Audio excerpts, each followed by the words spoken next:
അവിടെ ഒരു അന്വേഷണത്തിൻ്റെതായിട്ടുള്ളൊരു ഭാഗം നടക്കുന്നുണ്ട്. കുടുംബത്തിൻ്റെ പ്രതികരണം ഇന്ത്യൻ മിലിറ്ററിൻ്റെ ഈ ഒരവസ്ഥയെ പറ്റി വലിയ വിഷമമുണ്ട്. കാരണം ഓല ഞാൻ കുറ്റം പറയല്ല, ഓൽക്ക് നിർദ്ദേശത്തിൻ്റെ കുറവുണ്ട്. പിന്നെ ഓല് വന്നപ്പോൾ ഉപകരണങ്ങളില്ലാത്തത് തന്നെ സംശയമുണ്ട്. ഇത് മോനെ കാണാതൊക്കെ ഈ വാഹനം അവിടെ ഇല്ലാന്ന് തെളിയിക്കുക എന്നുള്ള ആരൊക്കെ ഒരു പ്രസ്റ്റേജ് ഇഷ്യൂ ആയിട്ട് മാറിയിട്ടുണ്ടോയെന്ന് എനിക്ക് തോന്നുന്നു. ഒരു കാരണവശാലും ഞാൻ ഇങ്ങനെ ഒരു മാധ്യമത്തിൻ്റെ മുന്നിൽ വരുമെന്ന് വിചാരിച്ചല്ല. ഇങ്ങനെയൊരു അവസ്ഥ എനിക്ക് ഇന്ന് വൈകുന്നേരം വരെയുള്ള അന്വേഷണം അവിടുത്തെ നിരീക്ഷിച്ചുകൊണ്ട് വന്നാണ്. അവിടുത്തെ ഉദ്യോഗസ്ഥന്മാർ ഞാനായിട്ട് ഇമ്പളെ കലക്ടർ ബന്ധപ്പെടുത്തിയും കൊണ്ട് എൻ്റെ നമ്പർ കൺഫേം ചെയ്ത് അവിടുത്തെ ഉദ്യോഗസ്ഥർക്ക് നമ്പർ കൊടുത്ത് ആ നമ്പർ അനുസരിച്ച് അവിടെ നടക്കുന്ന പ്രവർത്തനങ്ങൾ അന്നേരം എനിക്ക് ചെയ്തു തരുമെന്ന് അവർ പറഞ്ഞ് ഒരു മെനിയാന്ന് വൈകുന്നേരം ഇമ്പളെ MP സാറിൻ്റെയൊക്കെ നിർദ്ദേശപ്രകാരം നടന്ന ഇങ്ങനെ പത്രക്കാരാണ് ഇതൊന്ന് പൊന്തിച്ച് വരിച്ചത്. ഈ അതനുസരിച്ച് മെനിയാന്ന് വൈകുന്നേരം 6 മണിക്ക് അവർ ഞങ്ങൾക്ക് വിളിച്ചിട്ട് നിങ്ങളെല്ലാ സംശയങ്ങളും ചോദിക്കുക, നിങ്ങൾക്ക് ഈ ഫ്രണ്ടിലുള്ള സംഭവങ്ങളെ ഫോട്ടോസും വീഡിയോസും അയച്ചു തരുമെന്നും പറഞ്ഞ് അങ്ങനെ അവർ അയച്ചു തന്ന് കുറച്ച് സമയങ്ങൾക്ക് ശേഷം അതെല്ലാം അവരെന്നെ ഡിലീറ്റ് ചെയ്ത്. പിന്നെ യാതൊരു ബന്ധങ്ങളുമില്ല. അന്ന് രാത്രി വൈകുന്നേരം വരെ ഇത് മണ്ണെടുക്കൽ തുടരുമെന്ന് പറഞ്ഞ് അത് അന്ന് പതിവിലും നേരത്തെ നിർത്തി. പിന്നെ എനിക്ക് സംശയം എന്താ വെച്ചാൽ ഇങ്ങനെയൊക്കെയുള്ള സ്ഥലമാണ്, ഈ ആളുകളൊക്കെ അവിടെ വർക്ക് ചെയ്യുന്നുണ്ട്. ഞങ്ങളിവിടുന്ന് 3 ആൾ പോയിട്ടും 2 മുതലാളിമാരും അവിടെ ഉണ്ട്, ഒരു ഡ്രൈവറും. ഇവരൊന്നും അടുത്തേക്ക് കടത്തിവിടുമ്പം പോലീസിൻ്റെ മർദ്ദനേറ്റും കൊണ്ട് കള്ളന്മാരെ പോലെ എന്തോ തെറ്റ് ചെയ്ത ആളുകളെ പോലെയാണ് അങ്ങോട്ട് പോകുന്നത്. ഇവിടുന്ന് പോയ ആളുകളൊക്കെ ഒരു മാനസികാവസ്ഥ ഇപ്പോൾ എല്ലാവർക്കും ആലോചിച്ചാൽ അറിയാലോ, ഇത്രയും ദിവസമായിട്ട് അവിടെ നിൽക്കുന്നൊരവസ്ഥ. പിന്നെ എനിക്ക് പറയാനുള്ളത്, പട്ടാളത്തിന് ഇപ്പം ഞങ്ങൾക്ക് വേണ്ടിയിട്ട് ഇത്രയും ചിലവൊക്കെ ചെയ്തിട്ട് അവിടെ വരുത്തിയത് ആരെയോ കാണിക്കാൻ ഒരു ഡെമ്മി കളിച്ചാണ്. ഈ ഏത് വ്യവസ്ഥയാണോ അതിനെ ഇങ്ങോട്ട് ആളെ കാണിക്കാൻ വേണ്ടി ഒരു കോമാളി കെട്ടി ഇമ്പളെ ഇന്ത്യൻ മിലിറ്ററിനെ പറഞ്ഞയച്ചത്, ആ വ്യവസ്ഥേനോട് ഞാൻ ഈ ചോദ്യം ചോദിക്കുന്ന പോലെ തന്നെ കരുതട്ടെ. എന്താ വെച്ചാൽ ഒരു എക്യുപ്മെൻറ്റും ഇല്ലാതെ ഒരു വന്നിട്ട് ഇന്നും ഇതിന് കാത്തുക്കുക. ഒരു മനുഷ്യനെ രക്ഷിക്കാൻ വേണ്ടിയിട്ട് ഒരു കുഴിയിലോ മണ്ണിൻ്റെ അടിയിലോ പെട്ട ഒരു മനുഷ്യനെ രക്ഷിക്കാൻ പോലെ കയ്യിൽ തെളിവില്ല. പിന്നെ ഇന്ന് ഞാൻ വൈകുന്നേരം അറിഞ്ഞത് അവിടെ ഇത്രയും മണ്ണെടുത്തതിലും മോനെ കാണുന്നില്ല. പക്ഷേ അവിടെ ഒരു കുഴി ഉണ്ടായിനി പുഴേൻ്റെ സൈഡിൽ, ആ കുഴിയിലേക്ക് തെന്നി വീഴാൻ സാധ്യത ഉണ്ടെന്ന്. പക്ഷേ അവരൊരു കാര്യം കൂടി ചെയ്തു വെച്ചിട്ടുണ്ട്, ആ കുഴീൻ്റെ മേലേക്ക് ഇവിടുന്ന് എടുത്ത മണ്ണുകളെ കൂമ്പാരം വേറെ കൂട്ടി വെച്ചിട്ടുണ്ട് പുഴ തീരത്തേക്ക്. പിന്നെ ഇനിയിപ്പം നേവീൻ്റെ ആൾക്കാർ വന്ന് വീണ്ടും തരുമെന്ന് പറയുന്നത്. അപ്പോൾ ഇന്നാൾ വന്ന ആൾക്കാരൊക്കെ എന്താ ചെയ്തോ, നേവലിനി അല്ലേനോ? കഴിഞ്ഞ ആഴ്ച കൊണ്ടുവന്ന ഡിറ്റക്ടർ കൊണ്ട് ഒരു ഉപകാരമില്ല, ഒരു ചെറിയ കാര്യങ്ങൾക്ക് ഉപയോഗിക്കുന്നതാണ് പോലെ. അപ്പോൾ ഒരു മനുഷ്യന് ഇത്രയേ ഉള്ളൂ വില. ഈ ഒരു മനുഷ്യനെ തിരഞ്ഞിട്ട് അവിടുന്ന് കുറേ വേറെ ബോഡികളൊക്കെ കിട്ടി. അതൊക്കെ പുറം ലോകം അറിയുന്നുണ്ടോ? ഇത് ഇവിടെ മലയാളത്തിൽ മാത്രം പോരാ, ഇത് ഈ ഓൾ ഇന്ത്യ ശ്രദ്ധയിലേക്ക് വരണം. ഇങ്ങനത്തെ കാര്യങ്ങളും ചെയ്തിട്ട് ആളുകൾ മിസ്സിങ് ആണ് അതാന്ന് പറഞ്ഞിട്ട് വേദനിക്കുന്നതൊക്കെ എത്രയോ ആളുകളുണ്ടാവും. അവിടെ എൻ്റെ ചെറിയ മോൻ പറയാണ്, അമ്മേ ഇവള് മലയാളികളായതുകൊണ്ട് ഇവർക്ക് എല്ലാവരും സപ്പോർട്ടും എല്ലാവരും അറ്റൻഷനും കിട്ടി. ഈ ഒരു അറ്റൻഷൻ ഇല്ലാത്ത ഒരു 3 പാവ സ്ത്രീകൾ വേറെ 2 തമിഴ് മനുഷ്യന്മാരും വന്നിട്ട് ആൾക്കാരൊക്കെ അവിടെ മിസ്സിങ് ആണെന്ന് പറഞ്ഞിട്ട് അവരെയൊക്കെ ആട്ടി ഓടിക്കുകയാണ് അമ്മയെ ചെയ്യുന്നത്.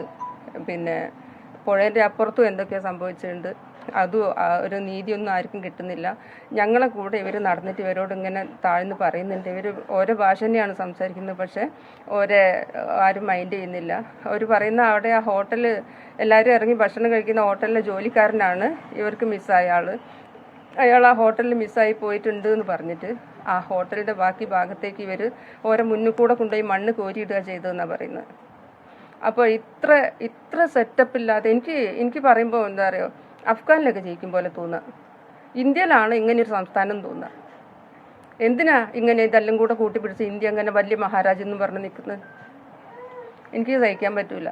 പിന്നെ അതിൻ്റെ ഉള്ളിലുള്ള എൻ്റെ മോനാണ്. ഞങ്ങളെ കമ്മ്യൂണിക്കേഷൻ എങ്ങനെയാണ് നിങ്ങൾക്ക് ആർക്കും മനസ്സിലാവില്ല. അമ്മയും ഭാര്യയും മോനും ഫ്രണ്ട്സാണ്. ഇങ്ങനത്തെ ഒരു കുടുംബങ്ങൾ വേറെ എവിടെയും കണ്ടിട്ടുണ്ടാവില്ല. മനസ്സുകൊണ്ട് സംസാരിക്കുന്നവരാണ് ഞങ്ങൾ. ഒരാളെ മനസ്സിലെ ചിന്തകളും ഞങ്ങൾ 3 ആളിലും ഒരുപോലെ പോകും. 3 മണിക്ക് തലേന്ന് രാത്രി എന്തെങ്കിലും കാരണത്താൽ അവൻ വിളിക്കാൻ പറ്റിയില്ല, രാവിലെ 3 മണിക്ക് ഞാൻ എണീക്കുന്ന സമയത്ത് മോൻ്റെ മെസ്സേജിൻ്റെ ഫോണിലുണ്ടാവും. എൻ്റെ ഫോണെടുത്ത് നോക്കി അങ്ങ് കാണാം. ഈ വൈകാരികമായ സമ്മർദ്ദം എൻ്റെ മോനെ അവിടുന്ന് ഓരോ ആക്സിഡൻറ്റിൽ എന്തെങ്കിലും സംഭവിച്ചു പറഞ്ഞാൽ ഞാനത് ഉൾക്കൊള്ളും. ഈ ആരോഗ്യവും ബുദ്ധിയും പിന്നെ ഞങ്ങൾ എങ്ങനെ വിഷമിക്കുമോ എന്ന് ചിന്തിക്കുന്ന നല്ല ഓർമ്മയുള്ള സമയം മുഴുവനും ചിന്തിച്ചിട്ടുണ്ടാവും വീട്ടുകാരെത്രത്തോളം വിഷമിക്കുന്നതെന്ന്. പിന്നെ അവൻ്റെ മാനസിക നില തകരുന്നതും ആരോഗ്യം വഷളാകുന്നു ഒക്കെ ഞാൻ എൻ്റെ മനസ്സിൽ ഇത്രയും ദിവസങ്ങളിൽ കണ്ട് എനിക്ക് സഹനം എന്നുള്ളതിൻ്റെ അങ്ങേ തലക്ക് എത്തിക്കുന്നു.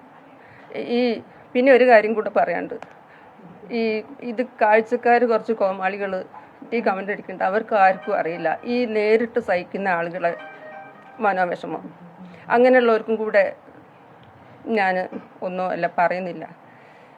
ഇത്രയൊക്കെയുള്ളൂ. എനിക്ക് എൻ്റെ മോനെ ഇനി ജീവനോടെ കിട്ടുന്നില്ല ഒരു പ്രതീക്ഷയില്ല. കാരണം ഞാൻ ഇന്ന് വൈകുന്നേരം അറിഞ്ഞ് വീഴാൻ ചാൻസ് ഉള്ളൊരു വലിയ കുഴി അവിടെ ഉണ്ടായിട്ട് ആ കുഴീൻ്റെ മേതെ തപ്പാതെ അവിടേക്ക് മണ്ണ് കൊണ്ടുപോയി ഇട്ട് അവിടുത്തെ ഭരണത്തിനോട് അവിടുത്തെ പോലീസിനോട് ഒന്നും എനിക്ക് ഒരു വിശ്വാസവും വരുന്നില്ല. ഇപ്പം കേന്ദ്രത്തിനോടും വരുന്നില്ല. ഇമ്പക്ക് സത്യമായിട്ടും ഇവിടെ MP സാറ്, ഇവിടെ ഇവിടുത്തെ ഈ പത്രപ്രവർത്തകർ, ഇവിടുത്തെ എല്ലാ ചാനലുകളും, പത്രം എന്ന് പറയുന്ന ഈ ചാനലുകൾ, പിന്നെ ഇവിടെ വേറെ കക്ഷി രാഷ്ട്രീയമൊന്നും ഇല്ലാത്ത എല്ലാ ആൾക്കാരും എല്ലാവരും തന്നെ ഇപ്പോഴെല്ലാ സപ്പോർട്ടും ചെയ്തു. കേന്ദ്രത്തിൻ്റെയും സംസ്ഥാനത്തിൻ്റെയും സഹായം പോയി കിട്ടിയില്ല. കേന്ദ്രം ഇപ്പോൾ സഹായിക്കാനാണ് പട്ടാളത്തിനെ അങ്ങോട്ട് വിട്ടിരുന്നത് എങ്കിൽ അതിന് വേണ്ട എക്യുപ്മെൻസും ഉണ്ടാവുകയിനി, അതെടുക്കുകയും ചെയ്യേനി. ഞങ്ങൾ മനസ്സ് പ്രതീക്ഷിച്ച എന്താ പറയുക, ടണൽ ദുരന്തത്തിലൊക്കെ പെട്ട പോലെ എൻ്റെ മോൻ ജീവനോടെ തിരിച്ചു വരുന്നു. ആ ഒരവസ്ഥ, ആ പ്രതീക്ഷയും എനിക്ക് മാറി. മതി, എനിക്ക് അത്രയേ പറയാനുള്ളൂ. എന്തേ ചോദിക്കാണ്ടോ? വേറെ എന്തെങ്കിലും ചോദിക്കാണ്ടോ? ഉണ്ടോ? ഞങ്ങൾ പട്ടാളക്കാരെന്ന് പറയുന്ന ഒരു അഭിമാനത്തോടെ കാണുന്ന ആൾക്കാരാണ്. ഞങ്ങൾ അച്ഛൻ പട്ടാളക്കാരനാണ്. ആ ഒരു അഭിമാനമൊക്കെ തെറ്റിപ്പോവുക. ഇപ്പം എന്താ നടക്കുന്നത്? ഈ 4 വർഷത്തെ പട്ടാളം എന്ന് പറയുന്നത് ഇങ്ങനെ കൂലിക്ക് ആയിട്ട് ആൾക്കാരെ കാണിക്കാൻ ഗോഷ്ഠി കെട്ടി വിടുന്ന സംഭവമായിട്ടാണോ ഇപ്പം വരുന്നത്?